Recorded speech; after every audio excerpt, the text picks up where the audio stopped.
bonjour. Aujourd'hui, nous allons essayer de parler, on va essayer de voir comment résoudre, n'est-ce pas, une EDS. C'est-à-dire, on suppose que les conditions des états d'unicité de la solution de l'EDS sont vérifiées, ces conditions sont vérifiées, et on va résoudre dans l'EDS. La résolution passe aussi par des techniques dont la plus utilisée est celle d'utilisation d'un processus de transformation qui lui-même est un processus d'ITO, si on peut dire comme ça, ou un processus stochastique. Alors, étant donné une EDS, ici, l'utilisation de l'EDS que nous allons mettre en exergue, c'est celle, ou alors c'est l'EDS, on peut dire, la plus célèbre, l'EDS de Black and Scholes, qui est, si on peut dire comme ça, le premier modèle mathématique de modélisation, n'est-ce pas, du coût d'une action. Lui, il est à temps continu et il est l'opposé du modèle de Coase-Ross-Rubinstein, qui lui est un modèle d'EDS à temps discret. Discret pour dire en fait que l'ensemble des indices est équipotent à grand N. L'ensemble des indices est équipotent à grand N. Équipotent, ça veut dire qu'il existe une bijection, n'est-ce pas, phi, entre l'ensemble des indices et grand N, où phi est une, comme je l'ai dit, une bijection. Donc, le modèle de Black and Scholes, on l'a, c'est l'un des modèles les plus célèbres, mais quand même les plus faciles à manipuler. Donc, on va supposer qu'on a ce modèle S0P presque sûrement. Donc, il donne le prix du cours d'une action. On lui donne l'évolution, n'est-ce pas, d'une action au cours du temps. Et il suppose que l'action, n'est-ce pas, commence à S0. Puis presque sûrement, la filtration utilisée ici, naturellement, c'est la filtration liée au mouvement brownien. C'est la filtration FT, qui sera la sigma algèbre de BS, n'est-ce pas, 0 inférieur à S inférieur à T, qui sera la filtration naturelle liée au mouvement brownien. C'est ce qu'on appelle la filtration naturelle. Ok. Alors, étant donné donc ce processus stochastique, sa résolution passe par la connaissance ou alors même une analyse inductive. C'est-à-dire, on se pose la question de savoir quelle est la fonction YT liée à ce ST-ci pour me permettre de déduire la valeur de ST utilisant la formule d'ITO. Donc, pour ce cas, on va supposer qu'on a YT égale à F de T ST égale à ln de ST. Donc, pour ce cas, on va prendre la fonction logarithme. La condition imposée à cette fonction, c'est qu'elle doit être C12 de 0t croix R. Pourquoi? Parce qu'en réalité, pourquoi 0t? 0t parce que c'est l'espace d'indice. Bon, on a oublié de le préciser ici.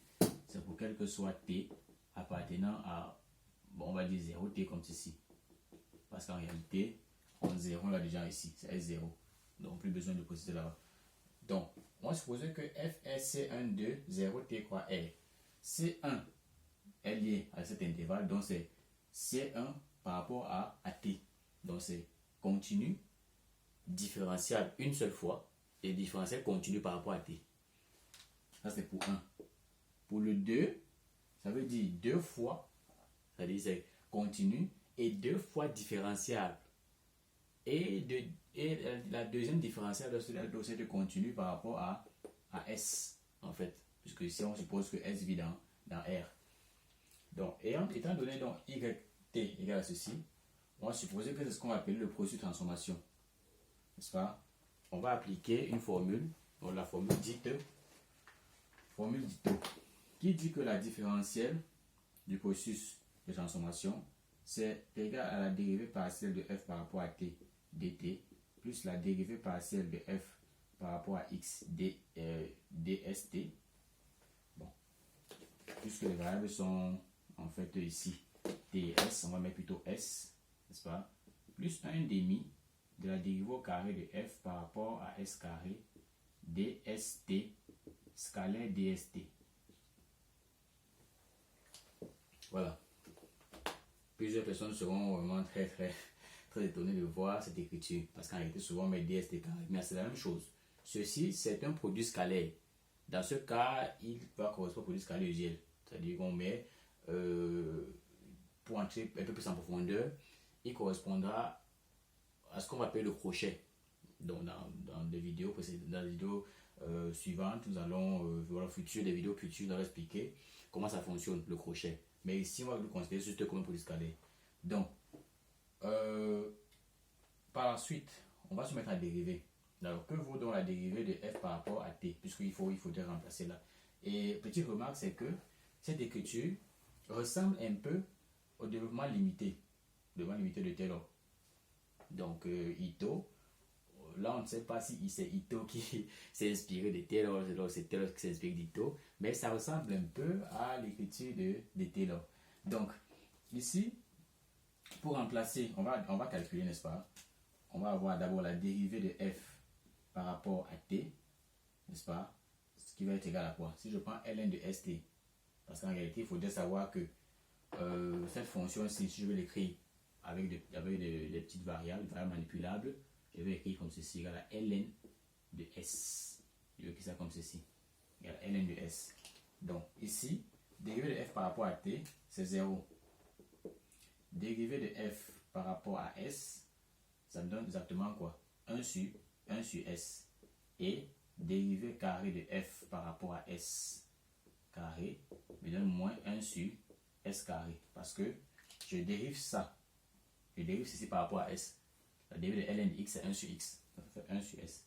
La dérivée seconde veut dire que je dérive ceci par rapport à s une seule fois. Ça me donne moins 1 sur s carré. C'est la dérivée du quotient u sur v. U' fois v moins v' fois u sur carré de v. Donc, en remplaçant,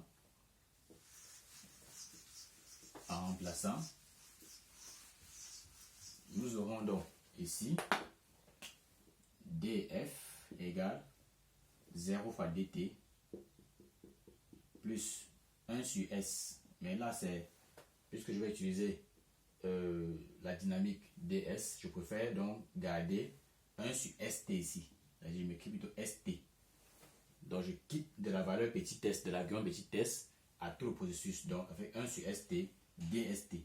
dst, ça me donne st facteur de a dt plus b dbt. Ici, comme ceci. Plus 1 demi. Dérivé carré de f par rapport à s carré. C'est ça, 1 sur s carré. Donc, c'est ça ici. Ça fait moins 1 sur s carré, st carré. Comme ceci. Mais ce qu'il faut savoir, c'est quoi? C'est que dst scalaire dst ne pas donner quoi? Observez, je fais une petite parenthèse dessus. dst scalaire dst me donne exactement dst fois dst. Donc c'est égal à dst, ça fait st facteur de a dt plus b dbt, n'est-ce pas, fois st facteur de a dt plus b dbt. Ceci est égal à ceci fois ceci, ça fait a carré st carré dt scalaire dt. Il y a des propriétés, je ne veux pas dire des conventions, on va démontrer ça plus tard. En stochastique, il a noté que dt scalaire dt est égal à 0. dt scalaire dbt, qui est encore dbt scalaire dt, est égal à 0. Et dbt scalaire dbt est égal à dt.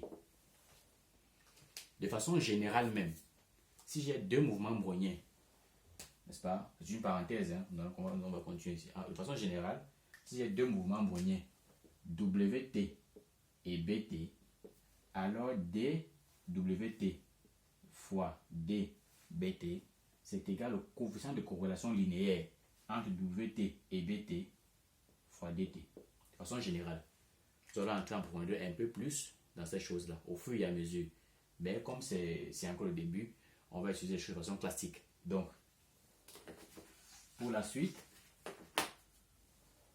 dt fois dt, on a vu c'est 0. Donc, maintenant, sta dt fois stb dbt, ça fait aussi 0 parce que dt fois dbt c'est 0.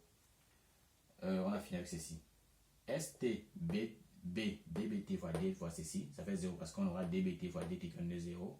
Il va nous rester exactement, il va nous rester simplement ast dbt fois a fois b, pardon. C'est ça? Oui. Non. Attention. Excusez là. Il va nous rester b st dbt fois d st dbt qui va nous tout simplement b carré st carré dt. Parce que c'est b fois b, b carré, st fois st, st carré, dbt fois dbt, c'est dt. Donc, b carré st carré dt. Donc, ça, c'est la valeur de ceci, ce produit scalaire-ci, qu'on va remplacer ici. Donc, c'est b carré, on n'oublie pas, st carré dt. Ok. Donc, de façon crescendo, toutes ces propriétés que nous affirmons, on va démontrer ça plus tard. dt fois dt, dbt fois dbt égale à 0. Égal à dt, on va expliquer ça au fur et à mesure. Donc, ça veut dire que df égale à, ici, les st vont partir, n'est-ce pas? Les st vont partir ici, ce st ici et ce st ici. Et ici, ce st carré ici et ce st carré ici. Donc, on reste donc avec a dt plus b dbt moins b carré sur 2 dt. Donc, les bt, on va les mettre ensemble, ça fait df égale à a moins b carré sur 2 dt plus b dbt. Or, tel que c'est là, si j'intègre donc, n'est-ce pas, entre 0 et un petit t, je suppose que dans cet intervalle 0 grand t, il y a un petit t que voici qui vide à l'intérieur. Donc, j'intègre donc entre 0 et t. Donc, ça fait l'intégrale de 0 à t df en sxs égale, ça c'est la différentielle, à l'intégrale de 0 à t a moins b carré sur 2 ds plus intégrale de 0 à t b dbs. Je rappelle que ce petit t vit dans 0 grand t. Alors qu'est-ce qu'on a? À ce niveau, on a ceci. Ça fait, le d disparaît, va rester exactement f de t xt moins f de 0 x0. Non, excusez-moi, là j'ai mis x au lieu de s. Ça fait s petit s. Donc ça fait plutôt t, ça fait plutôt ft st, voilà, moins f0 s0 égale à l'intégrale de 0 à t de ceci ds. Tout ceci a moins b carré sur 2, c'est du constante. Donc intégrale 0 à t ds c'est simplement t. Il va rester a moins b carré sur 2 t. N'est-ce pas? Ici, ça fait plus b sort comme une constante. Il va rester b intégrale de 0 à t dbs. Mais je tiens à rappeler quelque chose, c'est que ça a démontré aussi, on va démontrer, je vais faire une vidéo spécialement pour ça, comment démontrer que l'intégrale de 0 à t dbs donne exactement bt moins bs, moins b0, autant pour moi. C'est pas compliqué, c'est pas compliqué. Il suffit de bien ranger les choses et tout est clair. Donc, or f de t st, on rappelle que la fonction f de t, petit s au départ c'était ln de s. Ça fait ln de st ici, moins ln de s0 égale à a moins b carré sur 2 t plus b facteur de bt moins b0. Mais n'oublions pas que bt est supposé comme étant le moment moyen standard. Donc b0 c'est 0.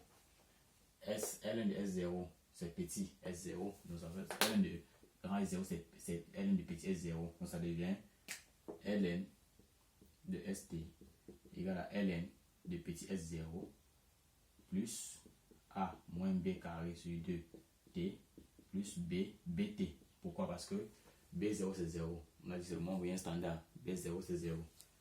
Donc, en composant par exponentielle, on sait que exponentielle de a, on sait que exponentielle de ln de a, c'est exactement a. Donc, en composant par exponentielle de part et d'autre, nous avons donc st égale à exponentielle de tout ceci. Ça fait exponentielle, on sait que exponentielle de a plus b, c'est exponentielle de a fois exponentielle de b, n'est-ce pas? Donc ça fait exponentielle de ceci. Ou exponentielle de ceci, qui est exponentielle de a, ça fait S0, petit S0. Donc ça fait S0, n'est-ce pas? Exponentielle de tout ceci. De a moins b carré sur 2t plus b bt. Donc, ceci est donc la solution de cette EDS. Et est encore appelé mouvement brownien géométrique. Donc, si on parle de mouvement brownien géométrique, c'est ça. C'est simplement S0 exponentielle a moins b carré sur 2t plus b fois le mouvement brownien standard qui lui suit une loi normale, de paramètres 0, 0t. Donc le mouvement brownien standard qui suit une loi normale. Quand je fais donc, quand je change la multiplie avec la volatilité et j'ajoute donc a moins b carré sur 2t en exponentielle fois 0, j'obtiens le mouvement brownien géométrique, encore appelé MBG, mouvement brownien géométrique. Donc voilà donc comme ça pour cette vidéo la solution, pour la détermination de la solution d'une EDS dite EDS de Black & Scholes. Merci.